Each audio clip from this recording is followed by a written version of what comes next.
السلام علیکم ورحمۃ اللہ وبرکاتہ۔ قصص النبیین حصہ اول میں آج ہم پڑھیں گے الوفاء والامانۃ، وفاداری اور ایمانداری۔ وراودت امرأۃ العزیز یوسف علی الخیانہ، عزیز مصر کی بیوی نے یوسف کو خیانت کے لیے ورگلایا۔ ولیکن یوسف ابا، لیکن یوسف علیہ السلام نے انکار کر دیا۔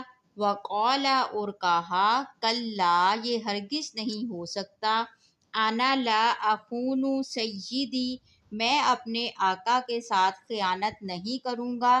انہ احسن الی، اس نے میرے ساتھ حسن سلوک کیا ہے۔ واکرمنی، اور میری عزت کی ہے۔ انی اخاف اللہ، میں اللہ تعالیٰ سے بھی ڈرتا ہوں۔ وغضبت امرأۃ العزیز، عزیز مصر کی بیوی طیش میں آ گئی۔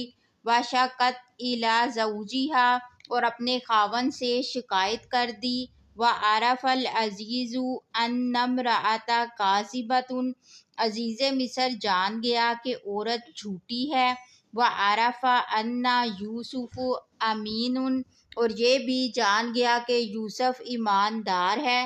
فقال لزوجہ، اس نے اپنی بیوی سے کہا، انکی کنتی من الخاطئین، بے شک تو ہی غلط کار ہے۔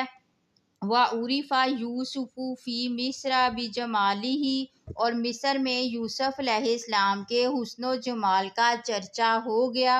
وَإِذَا رَآهُ أَحَدٌ فَقَالَ، جب انہیں کوئی دیکھتا تو پکار اٹھتا، مَا هَٰذَا بَشَرٌ إِنْ هَٰذَا إِلَّا مَلَكٌ كَرِيمٌ، کہ یہ کوئی انسان نہیں بلکہ یہ معزز فرشتہ ہے۔ واشتد غضب المرأة، عورت کی ناراضگی بڑھ گئی۔ وقالت لیوسف، یوسف سے کہنے لگی، اذن تذهب إلى السجن، اب تو تم جیل میں ہی جاؤ گے۔ قال یوسف، یوسف علیہ السلام بولے، سجن احب الی، یہ جیل مجھے پسند ہے۔ وبعد ایام رأى العزیز، چند دنوں کے بعد عزیز نے سوچا، ان یرسل یوسف الی السجن، کہ یوسف کو جیل بھیج دے۔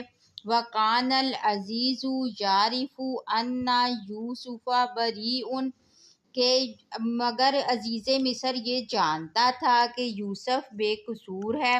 ودخل یوسف السجن، اور یوسف جیل چلے گئے۔